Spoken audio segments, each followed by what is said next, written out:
चिकित्सक दृष्टीने त्या ठिकाणी चतुर्थ चरणामध्ये सांगतात. काय सांगतात? अरे ज्याप्रमाणे या भूमंडलावरती बळी नावाचा राजा जसा सामर्थ्यशाली होतात ना, त्या राजाप्रमाणे आमचे वारकरी सामर्थ्यशाली आहे असे या ठिकाणी चतुर्थ चरणामध्ये आमचे महाराज या ठिकाणी सांगतात. असा या अभंगाचा सरळ सरळ भावार्थ आहे. येणाऱ्या नियोजित वेळेमध्ये आपण या ठिकाणी चिंतन करण्याचा, तुम्ही आम्ही खिळीमिळी चिंतन करण्याचा या ठिकाणी प्रयत्न करूया.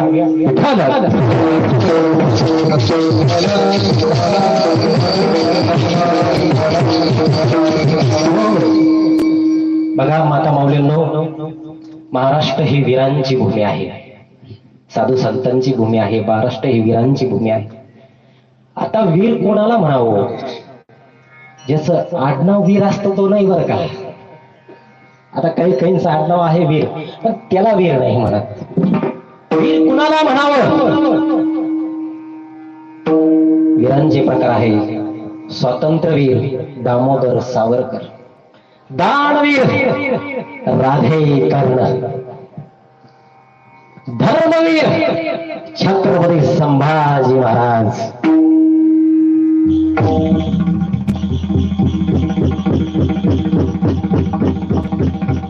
असे वीरांचे त्या ठिकाणी प्रकार आहेत. जैनांचे सुद्धा गुरु त्या ठिकाणी ती सुद्धा वीर आहेत. बघा असे वीरांचे क्रांतीवीर नाना पाटील. आता क्रांतीवीर म्हटल्यावर काही काही ना ते क्रांतीवीर पिक्चरचे नाना पाटेकर आठवतात, ते नाही बरं का. नाना पाटील क्रांतीवीर. असे वीरांचे प्रकार आहेत. बरं यांना वीरच का म्हणावं? यांना वीरच का म्हणावं? तर हे भक्तीच्या जोरावर वीर होतात. भक्तीच्या जोरावर. बघा भक्ती कशी असावी? आता यांना वीरच का म्हणावं? कारण यांनी इतकी भक्ती केली, इतकी भक्ती केली की त्या भक्तीच्या जोरावर हे वीर झाले. भक्तीच्या जोरावर वीर झाले. इतकी भक्ती यांनी केली. बघा एक तर हा मनुष्य देह आपल्याला दुर्मिळ आहे. हे जो देह आहे ना, हा मनुष्य देह आपल्याला दुर्मिळ आहे. तुम्हाला आम्हाला मनुष्य देह दुर्मिळ आहे.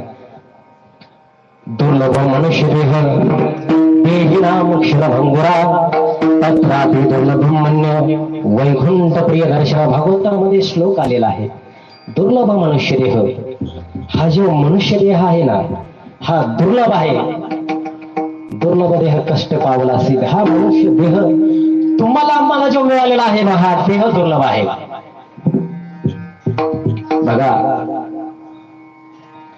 हा जो देह तुम्हाला आम्हाला मिळालेला आहे, या देहाला आयुष्य किती आहे हो?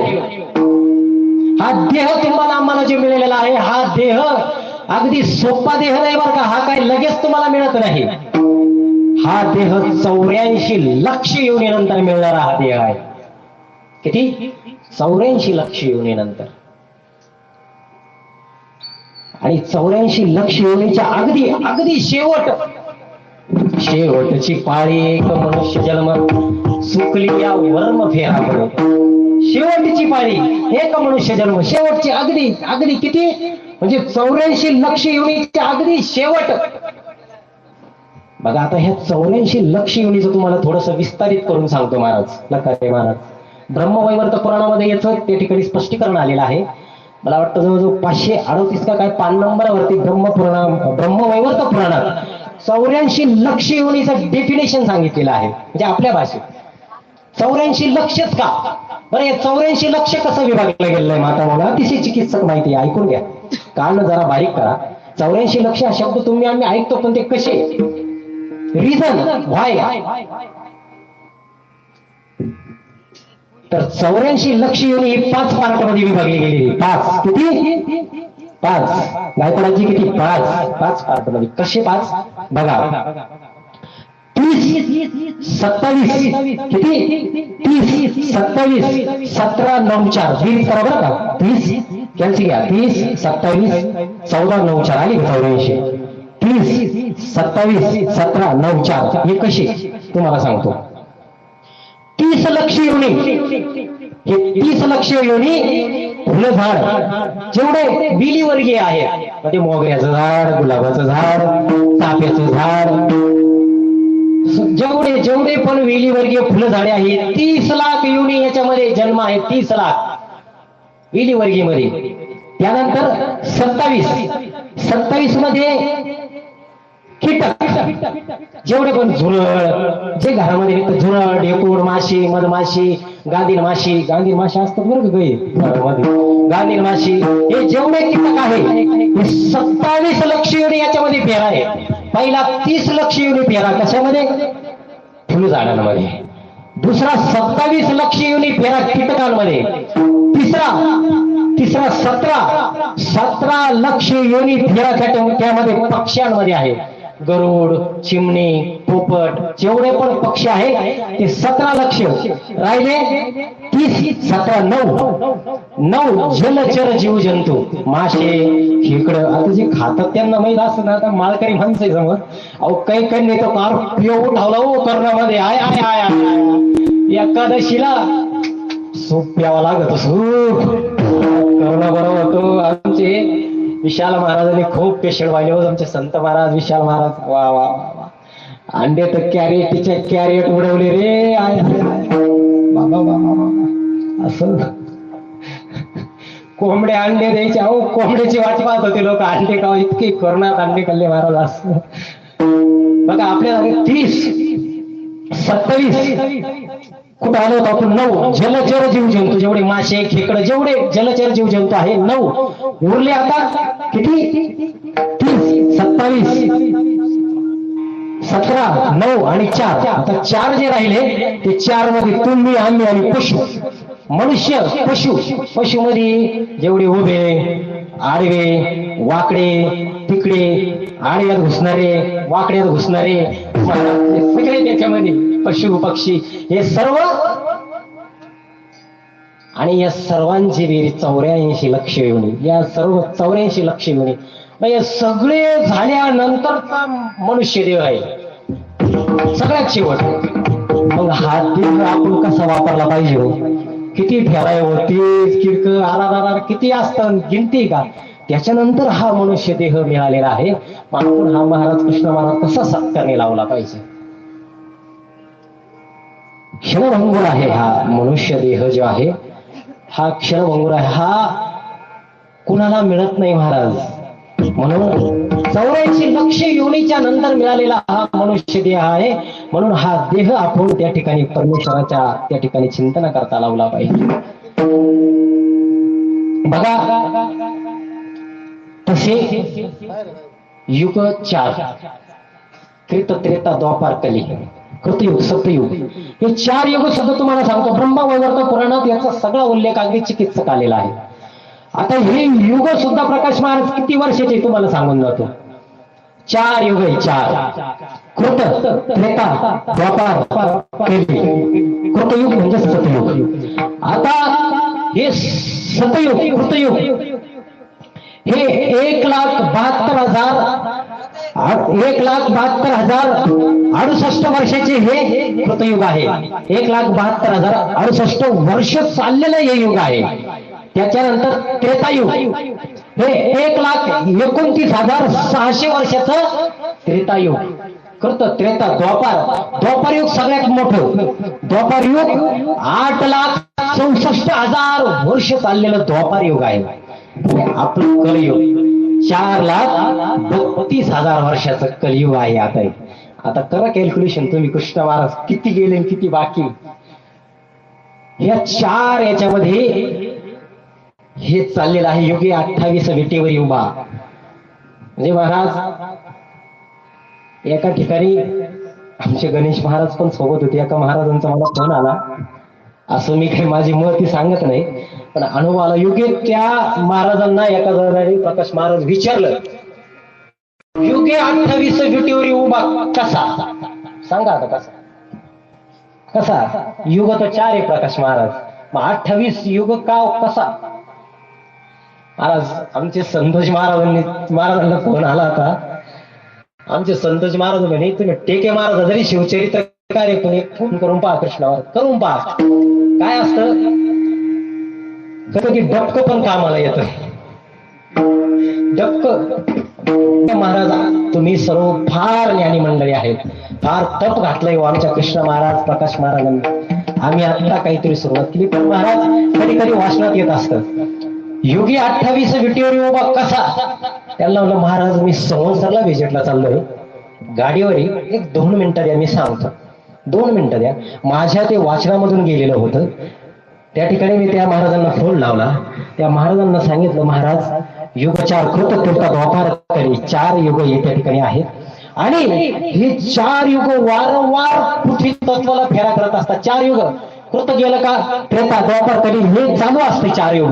हे आता कलियुगानंतर परत सतयुग येणार आहे. हे युग वारंवार चालत असतात, युग वारंवार. आणि हे युग 4 प्रकाश महाराज 4 युग, आणि ह्या 4 युगाचा आता पृथ्वी तत्वाला 7वा फेरा चालू आहे. कानडे महाराज कितवा? 7वा फेरा चालू आहे. मग का 7 चोक महाराज, खूप आपले ब्रह्म, आपले पुराण, 4 वेद 6 शास्त्र 18 पुराण महाराज, अमृत आहे अमृत.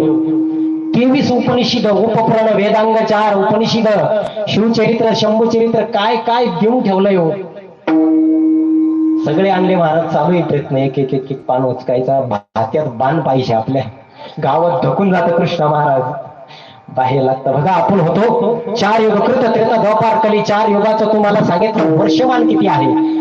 बघा आता हे 4 युगामध्ये आता ह्या मनुष्य देह आपल्या समोर जो आहे, या मनुष्य देहाला घेता महाराज आयुष्य किती वर्षाचं? शतवर्षाची गणना रे तुम्ही वासुदेव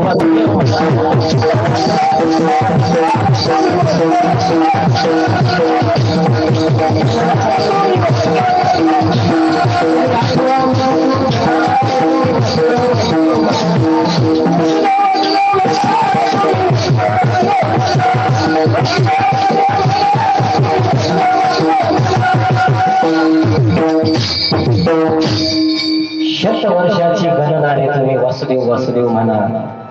तुम्ही 8वा मधुसूदन रे तुम्ही वासुदेव वासुदेव म्हणा. यामध्ये दुःख यातनारे तुम्ही वासुदेव वासुदेव म्हणा. 100 वर्ष रेशिओ ठरलेला आहे महाराज प्रत्येक गोष्टीला. तुम्ही जन्माला यायच्या आधी तुम्ही कसे मारणार आणि काय मारणार हे सगळं स्वतः लिहून ठेवतो. 100 वर्षाच्या आयुष्याची गणना माणसाला आहे. 100 वर्ष. बघा मग या 100 वर्षामध्ये आपल्याला कृतयुगामध्ये 1 लाख वर्षाचं आयुष्य होतं महाराज. कृतयुगामध्ये आपल्याला 1 लाख वर्षाचं आयुष्य. तुम्ही म्हणाल कसं? सांगून जातो, आमच्या पुराणांमध्ये याचं सर्व वर्णन आलेलं आहे. कृतयुगात सतयुगात 1 लाख वर्षाचं आयुष्य मानवाला होतं. त्याच्या पुढचं युग आलं. कोणतं? त्रेतायुग. प्रभू रामचंद्र मर्यादा पुरुषोत्तम. त्रेतायुगात त्याच्यावरचं युग 0 कमी झाला. मानवाला आयुष्य राहिलं 10,000 वर्षाचं. कोके मावशी 10,000 वर्ष आयुष्य राहिलं मानवाला. पुढचं युग आलं लल्ला द्वापार युग. द्वापार युगामध्ये त्याच्यावरच 0 कमी झाला, आणि द्वापार युगात मानवाला वर्ष आयुष्य राहिलं 1,000 वर्षाचं. आणि आता कलियुग आलं. कलियुगात त्याच्यावरच 0 कमी झाला. मानवाला, तुम्हाला, आम्हाला आयुष्य राहिलं 100 वर्षाचं. 100. पार्वती महाराज आता कोणी 100 वर्ष जगतच नाही. फार पुण्य लागतंय. आमच्या समोर माता माऊली बसले ना, खरंच फार पुण्यवान आहे. आता बीपी 40 गायब, अटॅक. आणि महाराज कोरोनाने तर काही व्हॅलिडिटीच ठेवली नाही. आपण 199चा जीवना टॉक टाइम मारतो, तो तरी 28 दिवस टिकतो. कोरोनात नो व्हॅलिडिटी. शेळके महाराज गॅरंटीच नाही. आज आहे या कोरोनाच्या दुसऱ्या लाटेमध्ये आमच्या वारेगावची न भरून निघणारी हानी त्या ठिकाणी झाली. आमच्यावर प्रेम करणारे, आम्हाला बोट धरून चालायला लावणारे, कायम आशीर्वाद देणारे असे ज्येष्ठ श्रेष्ठ मंडळी या ठिकाणी आपल्याला सोडून गेले. खरंच त्यांच्या चरणावर एकदा वंदन आहे. सर्वांच्या, आपल्या सर्वांकडून त्यांना श्रद्धांजली आहे. अहो, मानवाचं आयुष्य जरी 100 वर्षाचं असलं ना, त्याला व्हॅलिडिटीच राहिली नाही. आणि तुम्हाला आम्हाला कलियुगामध्ये 100 वर्षाचं आयुष्य, शतवर्षाची गणना रे तुम्ही वासुदेव वासुदेव म्हणा. 100 वर्षाचं तुम्हाला आम्हाला या ठिकाणी आयुष्य आहे. आणि मग या आयुष्यामध्ये तुम्ही आम्ही काय करायचं बघा. आमचे जे वारकरी असतात ना, त्यांना वीरच का म्हटलं हो? कारण ते भक्तीच्या जोरावर वीर झाले. मरण माझे मरून गेले, मजला केले अमर. इतकी भक्ती केली, इतकी भक्ती केली, मरण माझे मरून गेले, मजला केले अमर. आता तुम्ही म्हणाल महाराज अमर कस काय? जीवाला आत्ताच सांगितलं, जीवाला त्याला मरण आटळे, मग अमर कस काय? सांगतो. आमचे जगद्गुरु तुकोबाराय सांगतात की मी इतकी भक्ती केली, इतकी भक्ती केली की त्या भक्तीच्या जोरावर मरण माझे मरण केले, मजला केले अमर. इतकी भक्ती केली आमच्या तुकोबारायांनी, इतकी भक्ती केली. नाही पटलं? दुसरं उदाहरण सांगतो बघा. आमचे जगद्गुरु तुकोबारायांच्या जीवनातील एक प्रसंग आहे. पूर्वी पहाटे पहाटे प्रातविधीला जात असत. पहाटे प्रातविधीला. आता आले 1 BHK 2 BHK with toilet bathroom attach. पूर्वीच्या काळी नव्हतं महाराज. कंबळ त्यात ते वेस्टर्न पण लागतं. आता त्याचं असं आपल्या खेड्यातलं महाराज. आम्ही एका ठिकाणी कीर्तनाला गेलो आणि ज्या सद्ग्रस्तांचे हित होतं, आता आपले खेड्यातलेच कृष्ण महाराज तिथं होतं ते वेस्टर्न. आता पट्ट्याला माहित नाही ना त्याच्यावर बसावं कसं. आज त्याच्यावर लावून चांगली ठेवून बस. पूर्वीच्या काळी काय असं संडास बाथरूम नव्हतं. पूर्वीच्या काळी गावाच्या बाहेर लागायचं प्रातविधीला. आमचे तुकोबराय सुद्धा त्या ठिकाणी प्रातविधीला गावाच्या बाहेर त्या ठिकाणी तुकोबरायांचा प्रसंग. आणि पूर्वीच्या काळी प्रातविधीला जाण्याकरता एक विशिष्ट प्रकारचा त्या ठिकाणी एक वस्तू असायची, विशिष्ट प्रकारची. कधी घराच्या बाहेर एखादं झाड, एखादी इचकी विशाल महाराज त्याला टांगलेलं असायचं. ते चिमटील सामटील घरातला नवरा बायकोचे भांडणं व्हायचं तांब्या.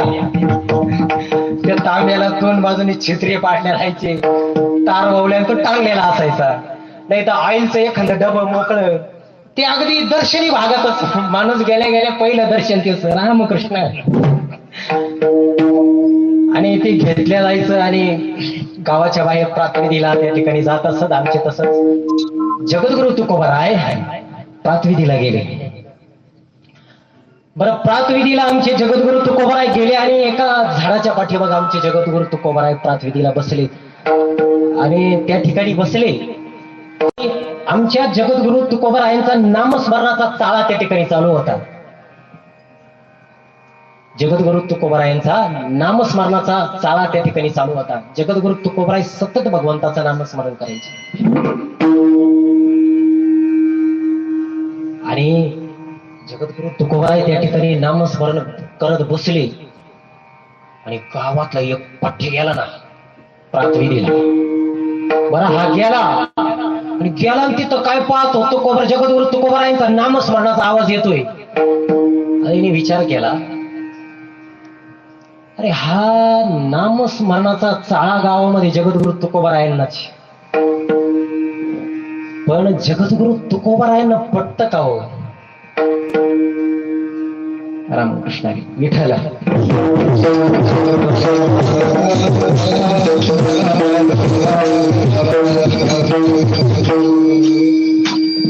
आमच्या चैतन्य महाराजांची सुद्धा या ठिकाणी उपस्थिती आहे. त्यांच्याही चरणावर या ठिकाणी वंदन. बघा,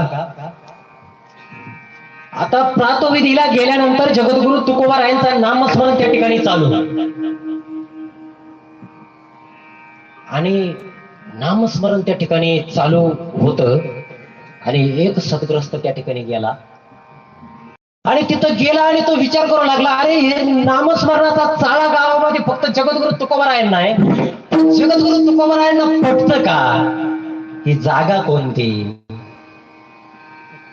ही जागा कोणती? आता विशिष्ट जागा असते प्रत्येक गोष्टीची महाराज, पण आमच्या जगद्गुरु तुकोबारायांना नामस्मरणाचा इतका वेळ होता, ती म्हण नाही तर कुठे ठरली असते हो. आवरता ही आवरेना. आणि तो मनुष्य म्हणाला, आता जगद्गुरु तुकोबारायांकडे गेलंच पाहिजे. तो गेला, जगद्गुरु तुकोबाराय बसलेले होते, जगद्गुरु तुकोबारायांचा नामस्मरणाचा चाळा त्या ठिकाणी चालू आणि हा सद्ग्रस्त गेला आणि जगद्गुरु तुकोबारायांना बोलता झाला, कोण? तुकोबाराय वाटतं. आमची तुकोबाराय म्हणाले, हो. अहो काय महाराज, तुम्हाला पटतं का महाराज? तुम्हाला पटतं का? आमचे तुकोबाराय म्हणाले, काय झालंय? अहो तुम्ही तुकोबाराय. अहो महाराज, तुमची महाराष्ट्रभर ख्याती झाली, ख्याती. महाराष्ट्रभर तुमची ख्याती झाली. तुम्ही कीर्तन करतात, प्रवचन करतात, लोकांना उपदेश देतात. तुम्हाला पटतं का? जागा कोणती महाराज? आणि कुठं तुम्ही नामस्मरण करता? तुम्हाला हे पटतं का महाराज? त्यावेळेस आमचे जगद्गुरु तुकोबाराय त्या ठिकाणी त्या साधकाला त्या ठिकाणी जगद्गुरु तुकोबारायांची आहे त्या ठिकाणी जगद्गुरु तुकोबाराय म्हणाले, अरे काय करू मज माझी झाली अनावर वाचा, छंद हा नामाचा जडला असे. अरे काय करू मी? माझी वाच्याला हा छंद जडलेला आहे, आवरत किंवा आवरता ही आवरेना. काय करू रे? मला हा छंद त्या ठिकाणी जडलेला आहे नामस्मरणाचा. म्हणजे बघा, आमच्या जगद्गुरु तुकोबारायांची भक्ती इतकी होती जगद्गुरु तुकोबारायांची की प्रातविधीला सुद्धा आमचे जगद्गुरु तुकोबाराय गेलेले असताना सुद्धा आमचे जगद्गुरु तुकोबाराय त्या ठिकाणी थांबत नव्हते. किती भक्ती करावी हो, त्याला मोजमाप असतं. पण आमचे जगद्गुरु तुकोबाराय इतकी भक्ती करतात. अहो जगद्गुरु तुकोबारायांची भक्ती बघून त्या परमेश्वराला, त्या पांडुरंगाला लाज वाटावी. आमच्या जगद्गुरु तुकोबारायांची भक्ती बघून जर तुकोबाराय पांडुरंगांच्या माता माऊलीनं जर दर्शनाला गेले ना, आमच्या पांडुरंगाने, कृष्ण महाराज, चैतन्य महाराज मान खाली घालावी व पांडुरंगाने. इतकी भक्ती. कशाच्या जोरावर? भक्तीच्या जोरावर.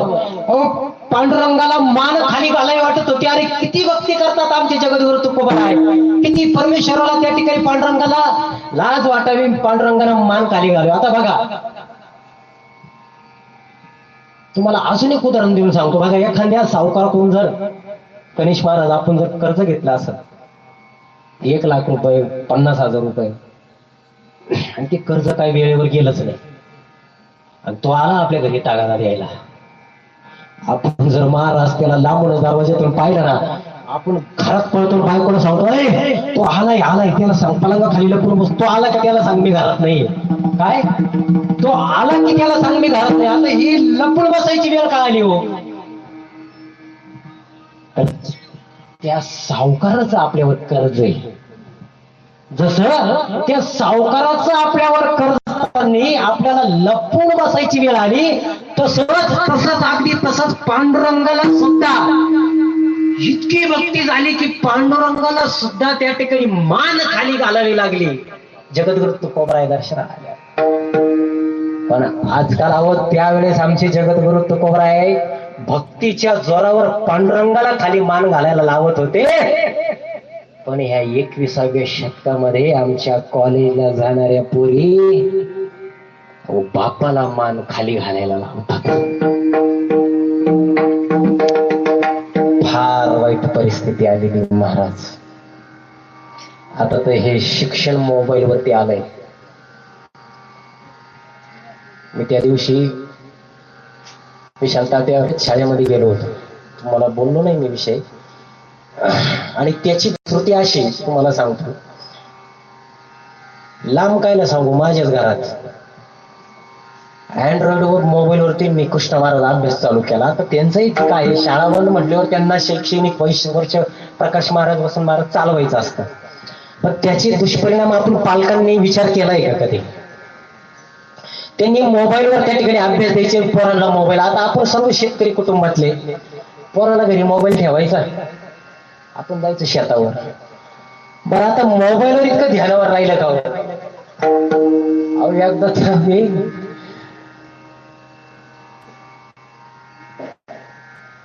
समन्सरच्या डॉक्टरच्या कॅबिन मध्ये माझा मोबाईल काढला, कृष्णा महाराज फोन करायला, त्याच्यावर ते चित्र विचित्र आलं, इतकं गडबडलं होतं कीपॅड सुद्धा लॉक होईना.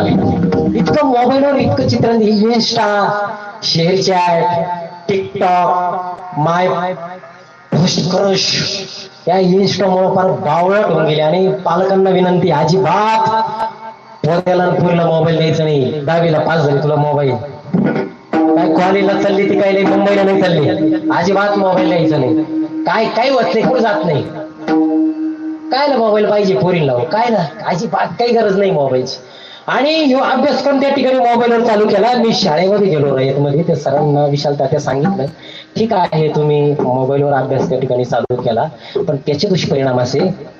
सरांना एकच प्रश्न केला, म्हणलं सर तुम्ही मोबाईलवर अभ्यास चालू केला, पण हे वर्षभर पोरांना जे व्यसन लागणार आहे मोबाईलचं, ते त्याला सोडवाय करता कोणता सर तुम्ही बोलावलं पहिले ते आम्हाला सांगा, मग पोरांना मोबाईल देतो.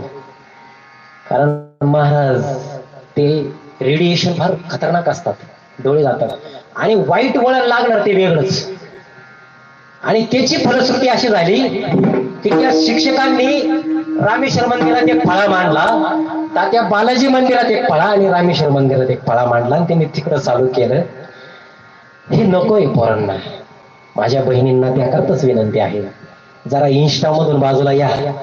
पालकांनो जरा मोबाईल चेक करा. सगळ्या पोरी इन्स्टावर सापडतील, कुठं नाही सापडणार तुम्हाला, मी सांगतो. जरा चेक करा. हे फार भयानक आहे बरं का भविष्यात, सोपं नाही राहिलं. आमच्या बदी आपण बरोबर सुद्धा विषय झाला होता त्या दिवशी, याच्यावर चर्चा केली आम्ही.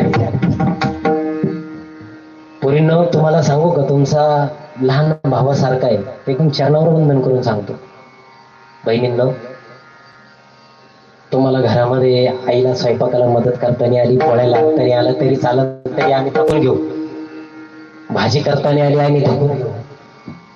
माय यांना भांडे घासताना आले, नका घासायला तुम्ही, जाऊ नका घासायला, नाही आले चालन. शेतात घास कापताना आलं ना बहिणींनो तरी चालन, काही काम नका करून. तुम्हाला घरात भांडे नका येऊन देऊ, धुणं नाही धुता आलं तरी चालत, स्वयंपाक करताना आलं तरी चालन.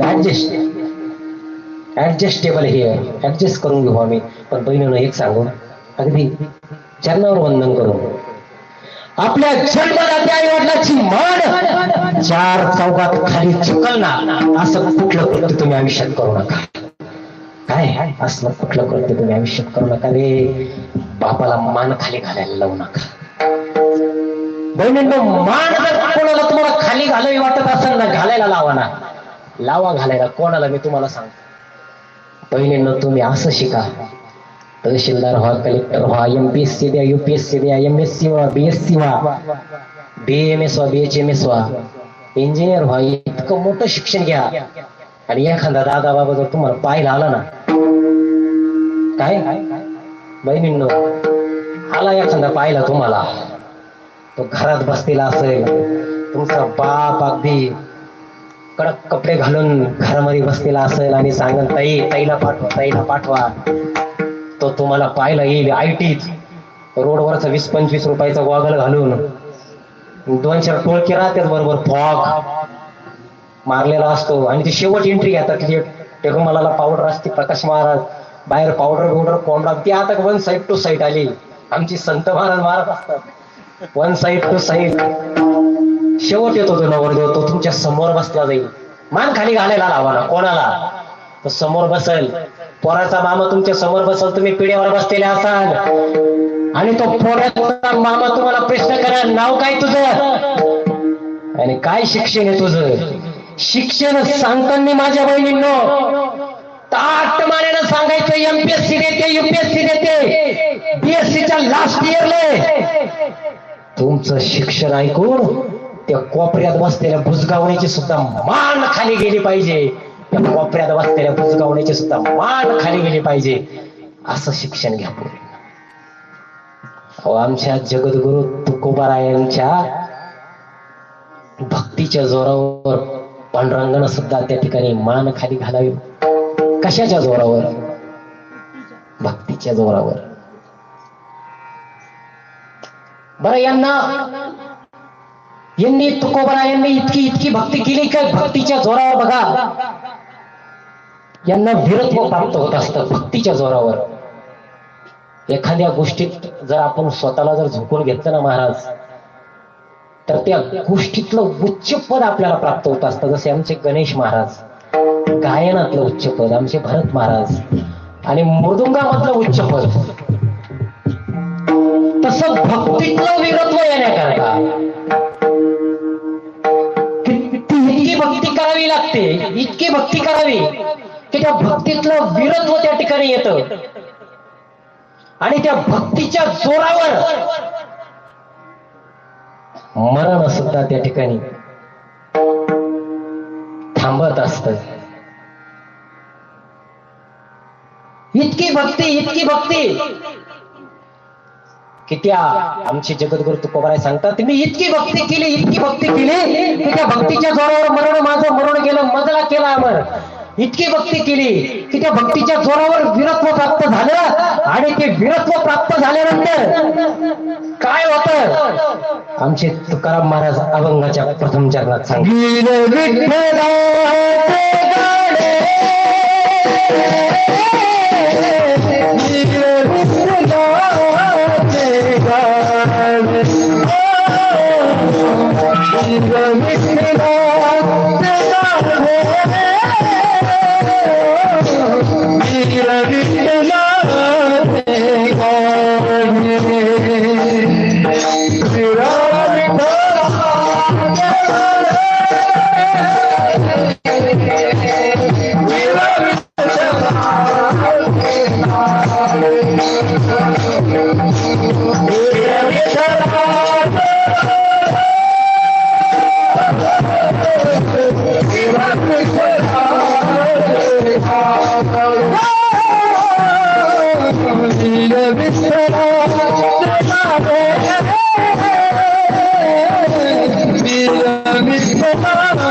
Thank you.